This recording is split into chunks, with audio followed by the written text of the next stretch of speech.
నమస్తే రమగారు. నమస్తే జయ. రమగారు, శ్రావణ మాసంలో 4 సోమవారాలు, 4 శనివారాలు చాలా ప్రత్యేకంగా మనం పూజా విధానం పాటిస్తూ ఉంటాం కదా! ఏం చేయాలి? ఎలాంటి విధానాలు పాటించాలి రమగారు? దేశమంతా అంటే తెలుగు వాళ్ళంతా చేస్తారో చేయరో తెలియజేయాలి. శ్రావణ శనివారాలు విశేషమని కొందరిళ్లలో చేసుకుంటారు. హ్మ్. శ్రావణ సోమవారాలు విశేషమని ఇంకొందరు చేసుకుంటారు. ఇవి కంపల్షన్ కాదు. మంగళవారం, శుక్రవారం లాగా కాదు. మీకు అవకాశం ఉంటే ఆహా! చేసుకోవచ్చు. ఇవి పర్వదినాలు, మంచి రోజులు. శ్రావణమే అద్భుతమైన మాసం. అంతే. దేవీ దేవతలు ప్రసన్నంగా ఉండే మాసం అని చెప్తారు. శ్రవణ నక్షత్ర సంబంధమైన మాసం. చంద్రుడు పౌర్ణమి నాడు శ్రవణ నక్షత్రంలో ఉంటాడు. శ్రవణంలో ఉండటం వల్ల శ్రావణం పేరు వచ్చింది. ఆ! ఈ శ్రవణ నక్షత్రం ఎవరిది? వెంకటేశ్వర స్వామిది. స్వామివారిది. హ్మ్. అందుకని ఇక్కడ ప్రత్యేకంగా శనివారాలు చేసుకునే విధానం కనపడుతుంది. సోమవారాలు మనం ముందు మంగళవారం ఎలాగో గౌరీ పూజ చేస్తాం కాబట్టి సోమవారం నాడు శివ పూజ చేసుకుంటే మంచిది. ముందు సోమవారం గురించి చెప్తాం. కార్తీక సోమవారాలు ఎలా చేస్తామో హ్మ్. ఇంచుమించుగా శ్రావణ సోమవారాలు కూడా అంతే విధానం.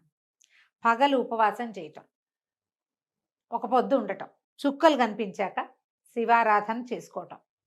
ఇంట్లో ఎవరికైనా శివాభిషేకం అలవాటు ఉన్న వాళ్ళు, ఇంట్లో అభిషేకం ఉండి పంచాయతనం ఉండి శివలింగాలే ఉండి అభిషేకం చేసుకుంటాం అనేవాళ్ళు అవును. ఉంటారు కదా. ఉంటది కదా! వాళ్ళ పద్ధతి ప్రకారం చేసుకునే వాళ్ళ కథ వేరు. ప్రత్యేకంగా కొంతమంది అలవాటు లేకపోయినా వీళ్ళు పెట్టుకుని చేసుకుంటారు. పొద్దున ఉదయకాలం అభిషేకం మంచిది. పగలు ఉపవాసం చేసుకోవటం, సాయంకాలం చుక్కలు కనపడ్డాక అప్పుడు ప్రదోషకాల అర్చన చాలా విశేషం శివుడికి. ఓకే. ఈ ప్రదోషకాలంలో సాయంకాలం వెళ్ళి శివాలయానికి వెళ్ళి శివుడిని దర్శనం చేసుకుని శివాలయంలో ఒక దీపం వెలిగించి వచ్చి ఇంటికి వచ్చి భోజనం చేయొచ్చు. హుహు. ఒక పొద్దు నియమం. ఓకే. అంతే, ఇదే పద్ధతి. ఈ శివారాధన ఇంట్లోనే శివారాధన చేసుకుంటాం, ఒక పొద్దు ఉండలేము అలాంటి వాళ్ళు, ప్రెగ్నెంట్ లేడీసు, చంటి పిల్లల తల్లులు, పెద్దవాళ్ళు, డయాబెటీస్ ఉన్నవాళ్ళు, మీరు ఆరాధన అయినా చేసుకోండి. హ్మ్. శివారాధనకి ఈ రోజు మంచిది. ఓకే. అభిషేకం చేయించుకోవటం, దేవాలయానికి వెళ్ళి అభిషేకం చేయించుకురావటం, ఒక దేవాలయ దర్శనం చేయటం, హ్మ్. ఇంట్లో అభిషేకం అవకాశం ఉంటే చేసుకోవటం, అంత మాత్రం చేసినా చాలు. ఓకే. మీరు బాగా సాంగంగా చేయదలుచుకుంటే నేను చెప్పినట్టుగా పగలు ఉపవాసము, సాయంకాలం భోజనము చేసుకోవచ్చు. ప్రదోషకాల శివార్చన చాలా విశేషమైంది. ఏ శివాలయానికైనా వెళ్ళి అర్చనకు డబ్బులు కట్టి అర్చన చేయించుకోండి. లింగాభిషేకం చేస్తే, అభిషేకం లేదు సాయంకాలం అర్చనే చేస్తారు, దర్శనం చేసి రండి, ఆ! అదైనా మంచిదే. ఓకే. మీకు అవకాశం ఉన్న వాళ్ళు ఇలా చేసుకోవచ్చు. హ్మ్. అక్కడి నుంచి శ్రావణ శనివారం. శనివారాలు. ఈ శనివారం విశేషం ఏంటంటే శుక్రవారం అమ్మవారిని అర్చిస్తాం, శనివారం అయ్యవారిని అర్చిస్తాం. శ్రావణ శనివారాలు మా వైపు అంతా కూడా చలిమిడి దీపారాధన చేస్తారు. ఈ చలిమిడి అంటే పిండి దీపారాధన అంటారు కదా. ఆ!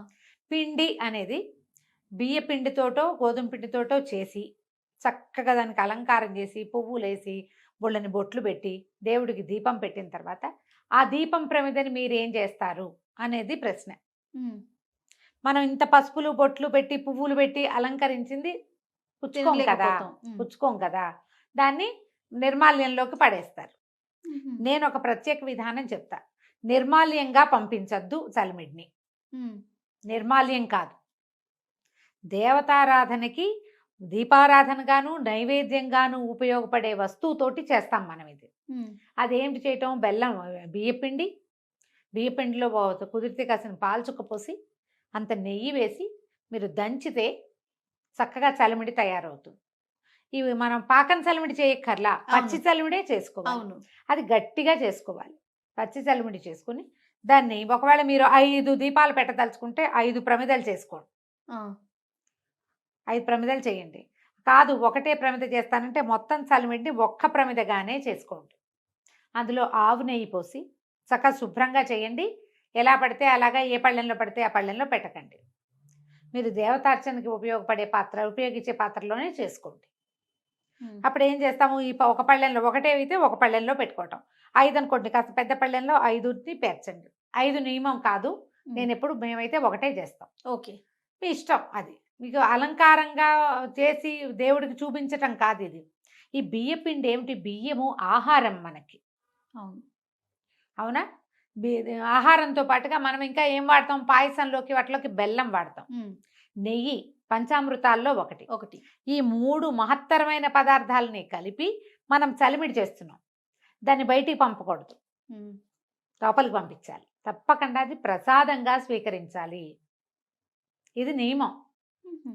మనం దీపారాధన చేసేసి దీపం కొండెక్కాక పువ్వులతో పాటు దాన్ని కూడా తప్పు తప్పు. చేయకూడదు ఆ పని. ఓహ్! అందుకని పువ్వులు గివ్వులు పెట్టబోకండి. బొట్టులు అలాంటివి కూడా పువ్వులు బొట్లు అలంకరణలు మీరు ఒట్టి బియ్య పిండితో చేసుకుంటాం. అందులో మేము బెల్లం వేయం, నెయ్యి వేయం. ఊరికే పిండి దీపారాధన అలంకారం చేసి చూపిస్తామంటే మీ ఇష్టం. హ్మ్. కానీ అది పద్ధతి అయితే కాదు. అది మీరైతే కాదు. ఒక దీపం పెడతారా ఒక రమ్మగారు? దీపం పెడతాం.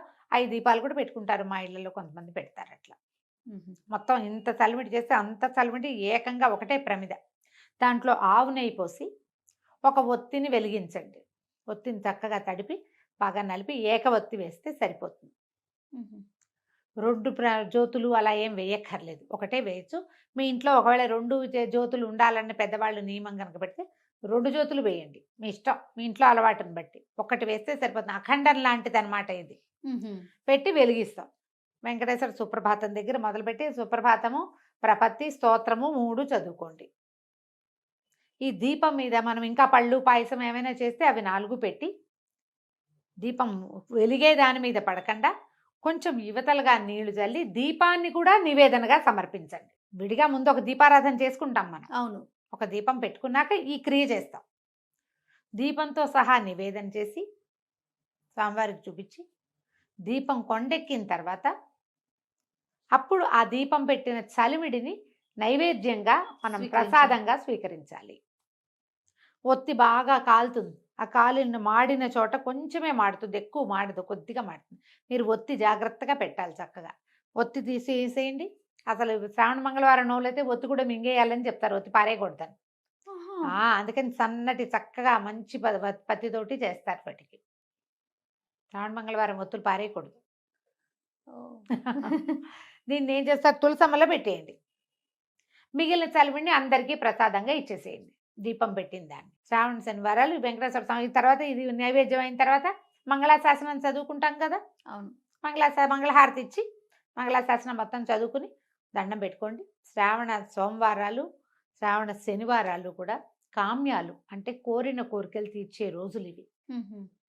ధర్మబద్ధమైన ఏ కోరిక మీరు కోరినా ఆ కోరిక తప్పకుండా నెరవేరుతుంది. ఓకే. మన అవకాశాన్ని బట్టి, అవసరాన్ని బట్టి, అలవాటుని బట్టి చేసుకోండి. ఒకవేళ ఇందులో మీరు భయపడడానికి కాంప్లికేటెడ్గా ఏదైనా చేసుకోవడానికి ఏమీ లేదు. కాంప్లికేటెడ్గా చేసుకోవద్దు దీన్ని. ఓకే. ఉపవాసం ఉంటారా రమ్మగారు? ఇప్పుడు అదే సోమవారం ఏమో పగలు ఉపవాసం, రాత్రి భోజనం చేస్తామా. ఈ వెంకటేశ్వర స్వామికి చేసేది పగలు చక్కగా షడ్రసోపేతంగా భోజనం చేసి రాత్రిపూట ఒక పొద్దు ఉండండి. రాత్రిళ్ళు టిఫిన్ చేసుకోండి, అన్నం తినకండి. సాధారణంగా శనివారాలు మనం అట్లానే అలాగే చేస్తాం చేస్తాం. కాబట్టి అదే విధానం. ఆ! అదే విధానం. శివుడికి చుక్కలు చూశాక తినాలి, విష్ణువుకి చుక్కలు చూశాక తినకూడదు. ఓహ్! ఇంతే లెక్క. ఆ! ఇలా చేసుకోవచ్చు. ఇప్పుడు ఇది ఖచ్చితంగా చేసి తీరవలసింది కాదు. ఒకవేళ చేసినా ఎలాగో ఏమిటోగా చేసేయాలనుకోవద్దు. ఎంత సింపుల్గా వీలైతే అంత సింపుల్గా సోమవారం నాడు శివ సంబంధమైన స్తోత్రాలు చదువుకోండి. శనివారం నాడు విష్ణు సంబంధమైన స్తోత్రాలు, విష్ణు సహస్రనామ పారాయణ అలాంటివి చేసుకోండి. ఉపవాసం ఉండగలిగితే ఉండండి, లేకపోతే లేదు. అభిషేకం చేయగలిగితే చేయండి, లేకపోతే లేదు. దీపం పెట్టగలిగితే పెట్టండి, లేకపోతే లేదు. ఈరోజు శివ సంబంధమైంది, ఈరోజు విష్ణు సంబంధమైంది అని మతి కలిగి ఉండి నమస్కారం చేసుకోండి. అదైనా మంచి ఫలితాన్నే ఇస్తుంది. మనకేం కావాలి చేయాలి లైఫ్కి? అంతే కదా రమ్మగారు. ఏదైనా మన జీవితానికి ఒక స్థిమితం కావాలి ఎవ్వరికైనా. అది ఇంత డబ్బులు వచ్చేవాడికి స్థిమితమే కావాలి, ఇంత వచ్చేవాడికైనా స్థిమితమే కావాలి. ప్రశాంతత అది లభిస్తుంది. అంతే కదా రమ్మగారు. అంతే, అది లభిస్తుంది. మామూలుగా ఈ రోజున వాయనం ఇవ్వచ్చు, ఎవరికైనా ఏదైనా తాంబూలం ఇవ్వచ్చు. ఏమి ఇచ్చుకోదలుచుకుంటే అది ఇచ్చుకోవచ్చు, మీ ఇష్టం. ఈ శ్రావణ శనివారాల్లో ఒక శనివారం శని త్రయోదశి కూడా వస్తుంది.